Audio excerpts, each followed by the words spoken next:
말씀으로 우리의 마음을 회복하게 하시며 강하게 하시는 하나님의 놀라운 은혜와 크신 능력이 사모하는 심령 위에 가득하게 부어지기를 간절히 축복합니다. 여러분, 오늘 앞서 말씀드린 것처럼 종교개혁 주일입니다. 우리가 잘 알다시피 종교개혁은요 1517년 마틴 루터에 의해 시작되었습니다. 한번 띄워봐 주시겠어요? 네, 마틴 루터. 그래서 오늘 딱 세워보니까요 505주년이더라고요. 네. 여러분, 마틴 루터는 로마 가톨릭 교회의 사제였습니다. 네, 다시 신부였죠. 이 마틴 루터는 비텐베르크 대학교의 교회 정문에 95개 조의 방방문을 붙인 것으로 종교개혁이 일어났다고 합니다. 예. 여러분, 마틴 루터가 종교개혁을 일으킬 때 기치를 잡았던 성경 구절이 있어요. 그게 뭐냐면 로마서 1장 17절의 말씀인데요. 오직 의인은 믿음으로 말미암아 살리라 함과 같으니. 예. 다시 말해서 인간의 선행과 공로로 구원받는 것이 아니라 성경은 우리로 하여금 믿음으로 말미암아 구원받는다 라는 이 진리로 돌아가자라는 거예요. 이러한 분명한 진리를 종교개혁을 하면서 선포하였다라고 할 수 있습니다. 그리고 여러분, 이 마틴 루터가 참 대단한 인물인데요, 그 이유가 무엇이냐면요, 신약 성경과 구약 성경을 독일어로 번역했어요. 그래서 모든 사람들이 읽을 수 있도록 만들어낸 거예요. 그 전까지는 라틴어로 기록되었고요. 그리고 여러분, 우리가 잘 알다시피 평신도들은 성경을 읽을 수 없었습니다. 성경을 갖지를 못해요. 왜냐하면 말씀을 풀 수 있는 권한은 사제밖에 없다 라고 하는 것으로 성경을 일반인들이 소유할 수 없게 만들었죠. 그래서 여러분, 유럽의 교회를 보면 어떤 게 발달되었을까요? 이 스테인 글라스가 발달되었어요. 그걸 보면서 평신도들이 이렇게 보면서 예수님이 이러한 고난을 받으셨구나, 이러한 것들을 통해서 은혜 받도록 그러한 기술이 많이 발달되었다고 합니다. 여러분, 이 종교개혁이 일어났는데, 그렇다면 종교개혁은 왜 일어났을까라는 거예요. 어떤 원인이 있기 때문에 이렇게 일어날 수밖에 없을까? 저는 이 종교개혁이 일어날 수밖에 없는 이유를 한 가지로 말하자면요, 로마 가톨릭 교회는 본질을 잃어버렸기 때문입니다. 본질을 잃어버렸어요. 본질을 잃어버리니까요 자동적으로 따라오는 것이 뭐냐면요, 부패였어요. 여러분, 본질을 잃어버리면요 변화된 삶이 아니라 변질된 삶을 살아갑니다.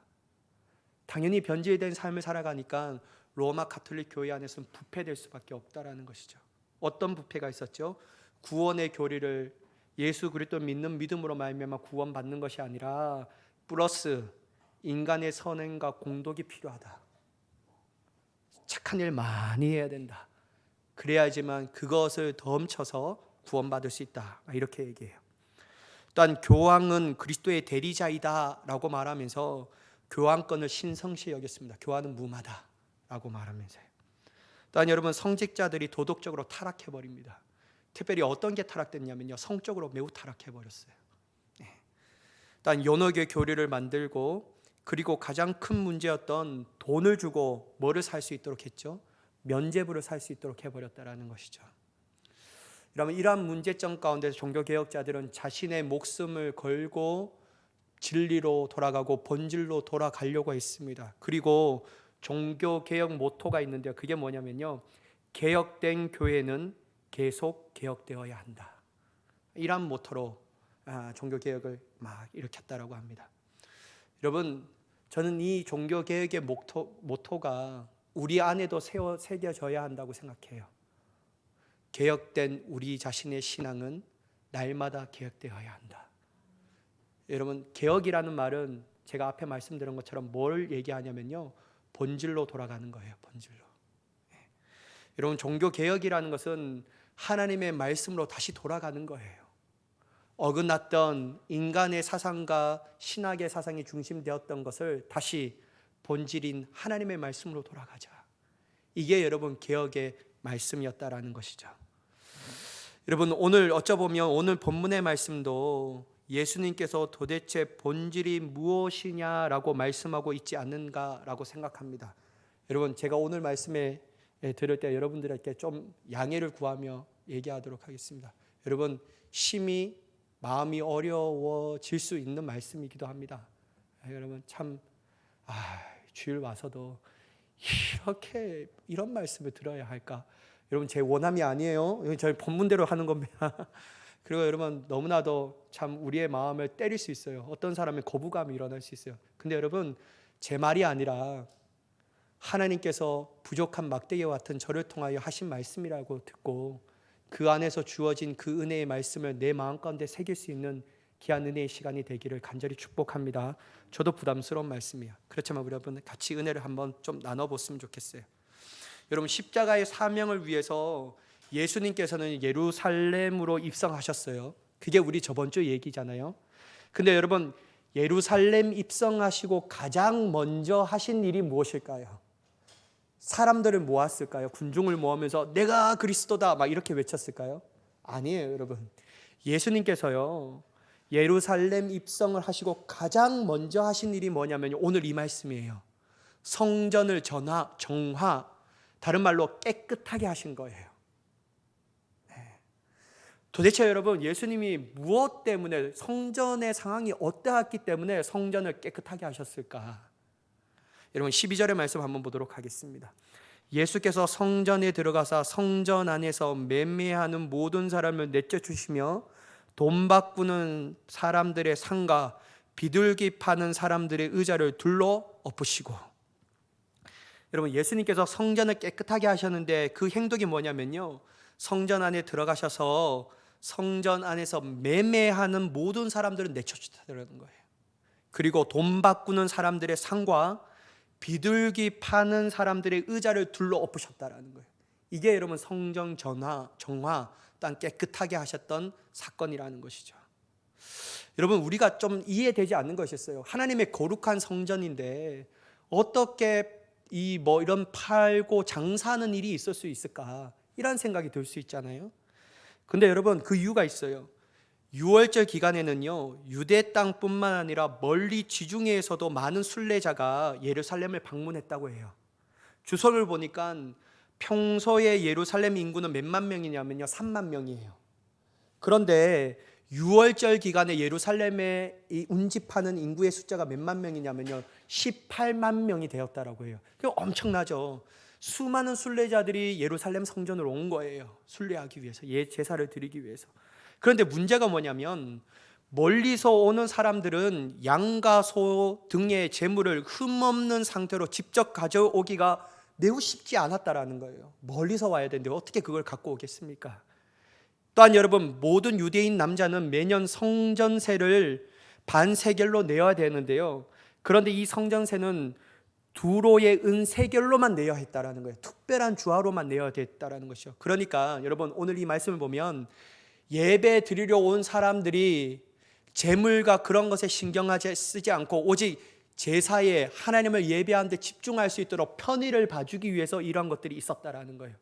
여러분 이 참 목적은 너무나 좋았다라는 것이죠. 예배 드리는 사람 다른 거 신경 쓰지 말고 오직 하나님을 예배하는데 당신이 신경 써라. 여기 와서 재물도 사도 되고 돈을 바꿔서 드려도 되고, 그렇게 하니까 당신의 마음은 다른 것에 인하여 어려움을 갖지 말고 하나님을 예배하는 데 집중하라 라는 이 편의를 봐주기 위해서 이렇게 했다라는 거예요. 그러나 여러분 이러한 순례자들을 위한 편의를 위한 목적, 이것이 어느 순간에 비본질이 되어버렸다라는 거예요. 그 비본질이 본질을 밀어내고 본질인 양 중심으로 자리 잡게 되었다라는 것이죠.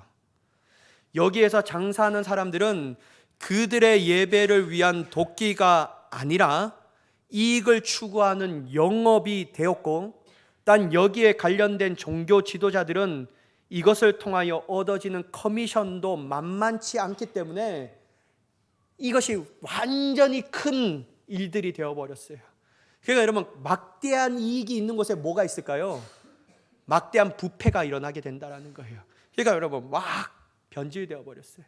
그것도 어디 안에서요? 성전 안에서 말이에요. 하나님을 예배하는 성전 안에서 변질과 부패가 막 일어나기 시작됐다는 것이죠. 이때 여러분 예수님께서 성전의 본질에 대해서 말씀하시는데요, 13절 말씀 함께 읽어보도록 하겠습니다. 시작. 그들에게 이르시되 기록된 바 내 집은 기도하는 집이라 일컬음을 받으리라 하였거늘 너희는 강도의 소굴을 만든도다 하시니라. 여러분, 예수님이 이 공생애 가운데 이 정도로 분노를 보여주신 적이 없어요. 근데 여러분, 전에 보여주지 않는 분노를 보여주신데 그 이유가 뭐냐면요, 하나님의 집, 즉 다시 말해서 하나님을 예배하는 거룩한 성전이 본질을 잃어버리며 부패해져 버렸다는 거예요. 이것 때문에 말할 수 없는 거룩한 분노가 막 있는 거예요. 그러면서 예수님께서 뭐라고 했냐면, 하나님의 집은 장사하는 곳이 아니라 강도의 소굴로 만들지 말라고 얘기하며 하나님의 집의 본질은 기도하는 집이다 라고 말씀하시는 거예요. 그것도 여러분, 이사야 56장 7절의 말씀을 인용하면서 예수님이 이런 말씀을 하신다라는 것이죠.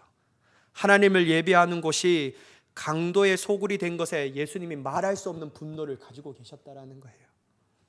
하나님의 성전을 매매하는 장소로 허락한 탐욕스럽고 무책임한 성저 지도자들에게 외침 동시에 그 안에 있는 이 성도들을 향한 외침이었다라고 얘기할 수 있습니다.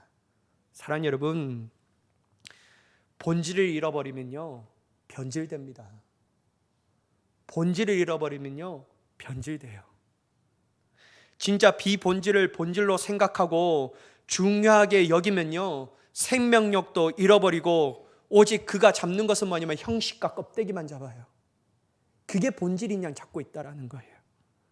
마치 여러분, 예레미야 시대 유대 백성의 삶이 거짓이고 탐욕과 모든 불의를 감추기 위한 수단으로 하나님께 형식적인 예배를 드린 것과 똑같다라는 거예요. 예배는 드리는데 껍데기만 있는 예배를 드리고 있다라는 거예요. 비본질만 남아있는 예배만 드렸다라는 거예요. 그러니까 여러분, 하나님이 얼마나 마음이 어렵겠냐라는 거예요. 본질을 잃어버리니까 여러분, 당시 종교 지도자들이 역시 입으로는 하나님을 공경한다라고 말하지만 마음으로는 하나님을 헛되이 형식적으로 섬기는 일에 몰두해 버렸습니다. 따라서 여러분, 우리는요 본질로 돌아가야 합니다. 우리가 살 수 있는 것은요 본질로 돌아가는 거예요. 신앙의 본질, 믿음의 본질로 다시 돌아가야 할 줄 믿습니다. 비본질을 본질로 착각하고 비본질을 우리의 손에 놓지 않으면 우리의 신앙도 타락하여 변질되게 된다는 거예요. 어느 순간 나도 모르게 내 신앙이 변질되어 버렸어요. 왜냐하면 본질을 잃어버렸기 때문에. 여러분, 본질을 가지고 있는 삶은 변화된 삶을 삽니다. 근데 여러분, 본질을 잃어버린 사람들은요 변질되어 버려요. 하나님과 멀리 떨어져 있는 삶을 살아가죠. 그런데 여러분, 이것은 비단 예수님의 마음으로 한정된 것이 아니었어요. 하나님께서는요 말라기 선지자를 통하여 분명하게 이 사실을 얘기합니다. 여러분, 말라기 1장 10절의 말씀인데요, 제가 한번 봉독하겠습니다. 만군의 여호와가 이르노라 너희가 내 제단 위에 헛되이 불사르지 못하게 하기 위하여 너희 중에 성전 문을 닫을 자가 있었으면 좋겠도다. 내가 너희를 기뻐하지 아니하며 너희가 손으로 드린 것을 받지도 아니하리라. 여러분, 하나님이 제일 좋아하는 게 뭘까요? 여러분, 예배입니다. 예배예요. 하나님이 우리에게 은혜 주시기를 위하여 허락한 것도 예배입니다. 그리스도인들에게 예배 빼놓고서는 아무것도 얘기할 수 없는 거예요. 예배는 우리의 목숨이가 생명이며 하나님을 만날 수 있는 은혜의 기회라는 거예요. 하나님이 가장 기뻐하시는 은혜의 수단이 바로 예배입니다. 그런데 여러분, 하나님이 이스라엘 백성들에게 말라기 선지자를 통하여 얘기하는데, 야, 예배 문, 이 성전 문 좀 닫아라. 내가 저들이 드리는 예배를 도대체 힘들어 죽겠다. 본질을 잃어버리는 예배를 드리니까 내가 너무 버겁다. 누가 좀 성전문을 닫아서 예배 드리지 못하도록 했으면 좀 좋겠다. 도대체 저들이 드리는 예배가 나에게 무슨 상관이 있으며 저들이 드리는 형식적고 껍데기만 남았던 드리는 이 예배가 나를 어떻게 기쁘시게 할 수 있냐라는 거예요. 그러니까 제발 성전문 좀 닫았으면 좋겠다 라고 말할 정도입니다. 여러분, 이거 심각하지 않습니까? 그런데 여러분, 이게 뿐만 아니에요. 이사야 선지자를 통하여 하나님께서 똑같이 똑같이 또 비슷한 말씀하셔요. 여러분 이사야 1장 11절에서 12절 말씀인데 한번 잘 보세요. 여호와께서 말씀하시되 너희의 무수한 재물이 내게 무엇이 유익하뇨? 나는 순양의 번제와 살찜 짐승의 기름에 배불렀고 나는 수송아지나 어린 양이나 수염소의 피를 기뻐하지 아니하노라. 너희가 내 앞에 보이러 오니 이것을 누가 너희에게 요구하였느냐? 내 마당만 밟을 뿐이니라. 여러분 주님이 얘기하셔요. 여러분 이스라엘 백성들은요 오직 관심이 뭐냐면 재물이에요. 오직 관심이 하나님 앞에 드리는 예물이에요. 나가 이 정도 예물만 드리면 됐지 뭐 라고 얘기하는 거예요. 근데 여러분 하나님은 이스라엘 백성들의 영적인 수준을 꿰뚫고 보시는데 뭐라고 하냐면 그게 도대체 내가 너에게 요구한 것이냐? 재물만 관심을 가지고 있고 형식과 껍데기만 부여잡고 있는 그들의 예배가 도대체 나에게 무슨 기쁨이냐라는 거예요. 그러면서 여러분 그들의 영적 실상을 얘기하는데 뭐라고 얘기하냐면요, 그들이 나에게 예배하러 왔지만 그들은 단지 성전 마당만 밟고 가는 거야 라고 얘기해요. 여러분 요걸 쉽게 얘기하자면요 어떻게 하냐면 주님 제가 예배 왔습니다. 또 왔어요 주님 막 이렇게 얘기해요. 한 주간도 내가 얼마나 힘들었는데 주님 막 울면서 내가 와요. 그런데요 자기의 고통만 계속 얘기하고 하나님을 만날 생각도 없고 제가 예배 끝났습니다 주님 다음 주에 또 뵐게요. 주중에는 뭐 안 올게요. 뭐 그게 무슨 상관이에요 하면서 가요. 이런 예배가 하나님 앞에 무슨 예배라는 거예요. 출석 체크하는 거죠. 아무 상관이 없는 거예요. 단지 성전 마당만 밟을 뿐이라. 하나님이 원하시는 예배는요 본질을 부여잡고 있는 예배인 줄 믿으시기 바랍니다. 본질이 있어야죠. 본질이요. 예배 출석하는 게 중요한 것이 아니라 예배를 단 하루라도 들어도 내 마음에 하나님을 향한 본질을 부여잡고 예배를 드려야지 하나님께 기뻐 받으시죠. 어떻게 여러분 본질이 없는 내가 예배에 왔다 내가 할 게 다 있지 뭐 이러한 예배가 하나님의 받을 수가 있냐라는 거예요. 그런데 여러분 가장 무서운 말이 저는 이 말씀이에요. 요한계시록의 사대 교회에서도 이러한 일들에 대해서 얘기했거든요. 요한계시록 3장 1절과 2절의 말씀을 제가 한번 봉독하겠습니다. 한번 자세히 보십시오. 사대 교회 사자에게 편지하라. 누구에게 편지하라고요? 사대 교회 사자, 즉 다시 말해서 목회자에게 편지하라고 말해요. 그의 책임자에게 편지하라. 하나님의 7영과 7뼈를 가지신 이가, 이게 바로 예수 그리스도시거든요. 그이가 이르시되 내가 내 행위를 아노니, 주님이 행위를 안다라고 얘기해요. 그렇고 말하면서 뭐라고 얘기하냐면 내가 살았다 하는 이름은 가졌으나 뭐라고요? 죽은 자로다. 그러면서 여러분 2절에 이렇게 말씀하셔. 너는 일깨어 그 남은 바 죽게 된 것을 굳건하게 하라. 내 하나님 앞에 내 행위에 온전한 것을 찾지 못하였노니. 사랑하는 여러분, 요 말씀을 보면서 우리가 현대어로 구역하면 여러분 사대교회는요 활발했어요. 사대교회는 기도도 있고요 열심으로 했어요. 충성과 헌신도 있어요. 이 교회에 다니지 않는 사람들을 보면요 사대교회는 와 진짜 대단한 교회다, 저 정도로 열정이 있는 교회구나, 와 진짜 이 교회가 살아있지 않으면 누가 살아있는 교회라고 얘기할까, 막 이 정도로 칭찬과 명성이 자자했는데요 주님이 보시기에는 아니었다라는 거예요. 주님이 보시기에는요 죽은 교회였어요. 주님이 보시기에는요 형식과 껍데기만을 부여잡고 있는 교회였다라는 거예요. 아무도 본질을 부여잡고 있지 않았다라는 거죠. 사랑하는 여러분, 정말 안타까운 얘기지만 오늘날 한국 교회는 비판의 대상이 된 지 오래였습니다. 조롱의 대상을 넘어 이제는 여러분 천덕꾸러기가 되었어요. 교회 세운다고? 또 교회야.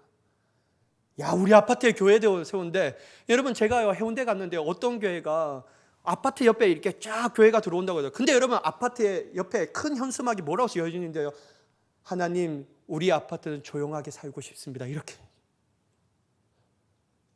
여러분 한국 교회가 이 모양이 되었어요. 천덕꾸러기가 되어버린 거예요. 이제 교회에 세운다면 사람들이 다 싫어합니다. 여러분 우리 교회도요 여기에 여러분 건축하기 1년이 걸렸잖아요. 건축하려고 1년 걸렸어요. 진짜 어려웠는데요 건축하려고 딱 하려니까요 옆에 있는 관계된 사람들이 뭐라고 얘기하냐면요 당신 집 옆에 화장실 지으면 좋겠습니까? 라고 얘기해요. 교회가 화장실로 비교돼요. 이게 천덕꾸러기가 되었어요. 교회는 더 이상 세상에 소망이 주는 것이 아니라 비판과 조롱의 대상이 되어버렸어요. 이게 현실이에요. 근데 여러분, 한국교회가 왜 이렇게 되었죠? 예배를 안 드려서 그렇습니까? 예배 열심히 드리잖아요. 새벽 예배 있지, 수요 예배 있지, 금요 심야 예배 있지, 여러분 주일 예배 있지, 주일 오후 예배 있지, 셀 예배 있지. 여러분 얼마나 많은 예배를 드립니까? 예배가 안 드려서 그렇냐라는 거예요. 아니잖아요. 여러분, 한국교회 기도 약해서 그렇습니까? 아니에요. 여러분, 한국교회만큼 기도 많이 하는 교회가 없습니다. 여러분, 한국교회 스타일이 어때죠? 코리안 스타일로 기도합시다라고 말하면 어떻게 기도할까요? 주여 삼창하고 기도하자라는 거예요. 여러분, 서양교회들이 불화하는 것이 한국교회만큼 기도해야 되는데 우리의 서양교회들이 망한 이유가 한국교회만큼 기도하지 않았다라고 얘기하는 거예요. 얼마나 열정이 있습니까? 여러분, 선교사님도 전 세계 두 번째 중에 가장 많이 보내는 나라가 바로 한국교회입니다. 여러분, 전 세계 10번째 교회를 딱 10위 안에 든 교회 중에 한국에 있는 교회가 몇 개 되는지 아십니까? 5개가 넘어요. 여러분, 세상 사람들이 이렇게 보면서 한국교회가 죽었다라고 말하는 것이 여러분 우리가 받아들일 수 있냐라는 거예요. 근데 여러분, 실상은 죽어버렸어요. 왜 그럴까요, 여러분? 본질을 잃어버렸어요. 본질에서 너무 떠나버렸어요. 본질을 잃어버리니까요, 아무리 활발한 거 사대교회처럼 살아있는 것처럼 보이지만 주님이 보시기에는 실상은 죽은 교회예요. 사랑하는 여러분, 한국교회의 조롱이 대상한 것은 본질을 잃어버리니까 변질되어서 부패되고 수많은 사람들에게 손가락질 당하는 모습을 보이게 된다는 겁니다. 사랑하는 여러분, 그래서요, 본질로 돌아가야 돼요. 여러분, 진짜 신앙의 본질을 회복해야 된다니까요. 교회에 나오는 것으로 만족하는 것이 아니라 내 안에 살아 역사하시는 하나님이 내 삶을 이끄도록 하시는 그 하나님의 본질을 부여잡고 있는 자가 되어야 된다니까요. 그렇게 안 살면요, 우리의 삶은 변질돼요. 변질돼요. 여러분, 이게 현실이에요. 현실이에요. 여러분, 예수님께서는요, 하나님 아버지의 집은 기도하는 집이라고 말씀하셔요. 여러분, 근데 오해하지 마셔야 되는 게 뭐냐면, 단지 예수님은 하나님의 아버지는 기도하는 곳, 단지 이 표현이 기도하는 것에 한정되어서 얘기하는 것이 아니에요. 진짜 주님이 말씀하시고자 하는 것은 여호와 하나님이 교회의 본질이고 여호와 하나님이 성도들의 본질이며 신앙과 믿음의 본질이라는 것을 말씀하시고자 하는 거예요. 여러분, 한번 생각해 보세요. 여러분, 우리가 기도하지 않는 이유가 무엇일까요? 내가 내 힘으로 살아갈 수 있다고 믿으니까요. 내가 여러분 이거 들고 서고 하는 것이 우리가 기도하겠습니까? 안 하죠. 왜 안 합니까? 내가 할 수 있는데 뭐. 그러니까 여러분, 기도 안 하는 거예요. 그렇지 않습니까, 여러분? 우리의 삶도 내가 어느 정도로 할 수 있으니까 기도 안 하는 거예요. 근데 여러분, 막상 어려움을 닥치면 왜 기도합니까? 내가 할 수 없으니까. 그래서 여러분, 예수님이 내 집은 기도하는 집이다라고 말씀하신 이유가 뭡니까? 내 힘이 없기 때문에, 내가 아무것도 할 수 없는 연약한 존재라는 걸 깨달을 때 비로소 본질이신 하나님이 내 삶의 주인 되신다라는 거예요. 이거 주님이 말씀하시고자 하는 거예요. 사랑하는 여러분, 주님이 중심이 되시는 교회의 본질과 여러분의 삶의 본질이 되기를 간절히 축복합니다. 그럴 때 여러분, 우리가 살아날 수 있어요. 이거 놓치면요, 아무것도 안 됩니다. 여러분, 우리가 교회에 나와 예배 드리는 것, 믿음의 지체들과 함께 교제하는 것, 선교와 전도와 구제와 교육하는 모든 것도 주님이 우리 교회와 우리의 삶의 중심이 될 때 가능하다라는 거예요. 아무리 여러분 세상에서 칭찬받으면 뭐합니까? 하나님 앞에 책만 받으면 그 교회가 어떻게 주님이 인정하시는 교회가 되냐라는 거예요. 여러분, 예수님께서 지금 우리에게 오신다면 우리가 본질을 잃어버렸다라면 우리의 마음을 뒤집어 놓지 않겠습니까? 너 이대로 그대로 살래? 여러분, 주님이 우리의 본질을 잃어버렸어요. 비본질이 본질을 찾고 있어요. 그러면 예수님이 딱 우리의 마음 가운데 오셔서 잘했다. 교회 나오니까 잘했다. 아이고, 네가 목사고 장로고 권사고 집사고 네가 선생님이고 네가 얼마나 열심히 하냐 잘했다, 이거 주님이 이거 갖고 우리를 칭찬하시겠습니까? 아니에요 여러분. 주님이요 본질을 잃어버렸던 우리 마음 가운데 오시면요 성전 안에서 똑같이 했던 것처럼 하실 거라고 저는 생각합니다. 어떻게 해요? 마음을 뒤집어 놓아야죠. 다시 한번 본질에 설 수 있도록, 도대체 본질이 무엇인가를 생각할 수 있도록 주님이 그렇게 하지 않겠습니까? 사랑하는 여러분, 하나님의 사랑이 식어지고 인간적 생각과 마음과 방법으로 신앙생활하는 비본질적인 것을 벗어버리며 주님이 중심이 되며 예수님이 우리의 메시아가 되시는 귀한 은혜의 본질을 충만하기를 간절히 축복합니다. 주님이 원하시는 거니까요. 그래서요 여러분, 우리의 신앙도 날마다 개혁되어져야 돼요. 날마다 본질로 돌아가야 합니다. 방심하면 안 돼요. 비본질이 우리의 신앙의 중심이 되지 못하도록 철저하게 본질로 돌아가는 우리가 되어야 한다는 거예요. 그리고 우리 교회도 비본질이 아닌 오직 하나님이 중심이 되는 본질을 집중하며 나아가는 복된 교회가 되기를 간절히 축복합니다. 여러분, 성전 정화를 하시고 예수님이 어떤 일들을 먼저 하셨을까요? 14절의 말씀을 함께 읽어보도록 하겠습니다. 시작. 맹인과 저는 자들이 성전에서 예수께 나오매 조쳐주시니. 여러분, 예수님이 성전 정화를 하시고 가장 먼저 하신 일이 뭐냐면요, 맹인과 저는 자들이 나올 때 고쳐주셨다라는 거예요. 그게 어디 안에서요? 성전 안에서 말이에요. 여러분, 이건 참 특별한 의미가 있습니다. 왜냐하면 여러분, 이 말씀을 문자적으로 해석하면 안 돼요. 단지 육체의 추위에 한정해서 해석하면 안 된다라는 거예요. 여러분, 성전 안에서 했던 예수님의 역사는 뭐냐면요, 이 일은 단지 육체의 치료가 중요한 본질이 아니라 육체를 주관하시며 생사화복을 주관하시는 분이 누구시라고요? 하나님이시라는 것을 드러나는 사건이에요. 이 본질을 성전 안에서 선포하고 계시다라는 거예요. 아, 내 인생의 생사화복의 주관자는 하나님이시구나. 하나님이 내 생명의 주관자이시구나. 이거 주님이 알게 하시는 거예요. 사랑하는 여러분, 인생의 생사화복을 주관하시는 하나님을 믿는 믿음의 본질이 회복되기를 간절히 축복합니다. 우리의 삶은 내 게 아니에요. 하나님 거죠.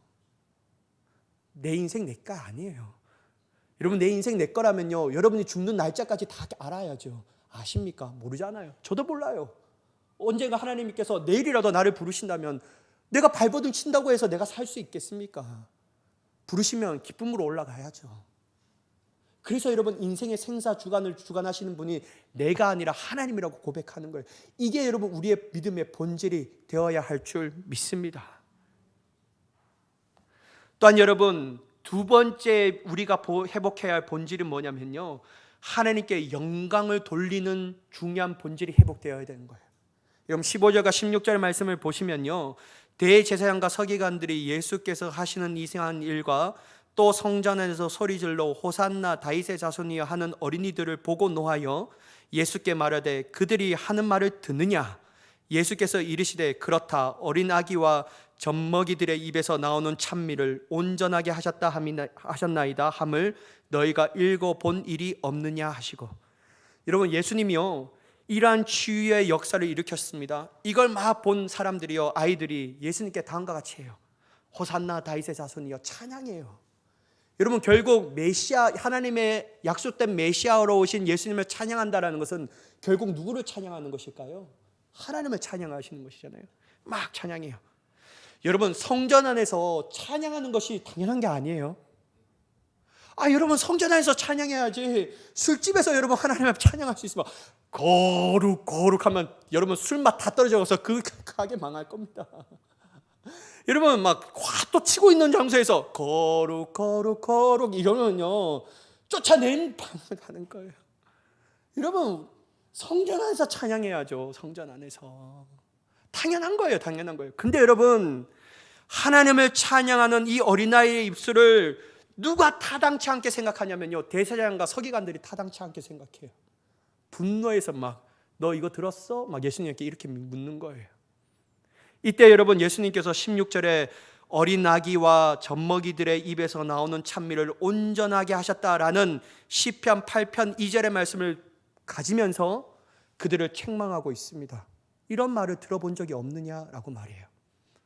사랑하는 여러분, 본질을 잃어버리면요, 판단하는 주체가 하나님이 되는 것이 아니라 내가 됩니다. 한번 보셔요, 여러분. 대제사장과 서기관들은 하나님의 말씀에 능통한 사람이었습니까? 아닌 사람이었는 거. 능통했죠. 다 알죠. 근데 여러분, 시편 8편 2절의 이 말씀을 여러분, 이 사람들이 몰랐을까요? 알았습니다. 그런데 여러분, 하나님 안에서 호산나 다윗의 자손이여 하나님을 예수님을 찬양하는 이것이 바로 하나님이 보내신 메시아에 대한 찬양이구나라고 하면서 곰곰이 생각하면서 그들의 말씀에 연구하면서 결론을 내려야 되는데요, 안 왔어요. 본 것에 핫딱질이 난 거예요. 예수님이 우리의 이권을 어그러뜨렸구나. 그리고 예수님이 높임 받는 것을 보면서요, 화가 나는 거예요. 그러니까 여러분, 너 이 말 들었어? 예수님께 이렇게 묻는 거죠. 판단의 주체가 바뀐 거예요. 사랑하는 여러분, 우리가 본질이 회복되면요, 판단의 주체가 예수님, 하나님이 되게 되는 줄 믿습니다. 판단의 주체가 바뀌어요. 내 본질이 회복되지 않으니까 자꾸만 내가 판단하려고 해요. 자꾸만 내가 선택하려고 해요. 내 감정과 내 마음을 하려고 해요. 그러니까 이러면 안 되는 거예요. 사랑하는 여러분, 물론 이게 말씀드리고 싶은 것이 아니라, 여러분, 우리가 진짜 본질이 회복된다면요, 우리는 늘 하나님을 찬양하는 자가 되어야 할 줄 믿습니다. 불평, 불만, 짜증, 저주, 이러한 것이 더 이상 우리에게 입에 나오는 게 아니에요. 하나님은 나에게 행하신 일들로 인하여서 주님을 찬양하게 되는 것이죠. 사랑하는 여러분, 저는 우리 교회가 이러한 본질로만 가득하기를 간절히 축복합니다. 세상은 다 잃어버려도 오직 교회의 본질을 가지고, 신앙의 본질을 가져서 도리어 세상을 향하여 하나님의 믿음의 은혜를 선포하며 소망을 선포할 수 있는 교회가 되기를 간절히 축복합니다. 우리 모두가 그러한 신앙이 되기를, 날마다 이 본질로 돌아가는 귀한 은혜가 있기를 예수님의 이름으로 간절히 축원합니다. 기도하겠습니다. 사랑의 하나님, 우리의 삶 가운데 신앙의 본질로 돌아갈 수 있는 자가 되게 하여 주시옵소서. 주님이 중심이 되는 본질, 날마다 찬양과 영광을 하나님께 올려드리는 신앙의 본질을 회복하여 이 세상을 살아갈 때 감사함과 찬양으로 살아갈 수 있는 자가 되게 하여 주시옵소서. 이 모든 말씀 우리 주 예수 그리스도의 이름으로 간절히 기도드리옵나이다. 아멘.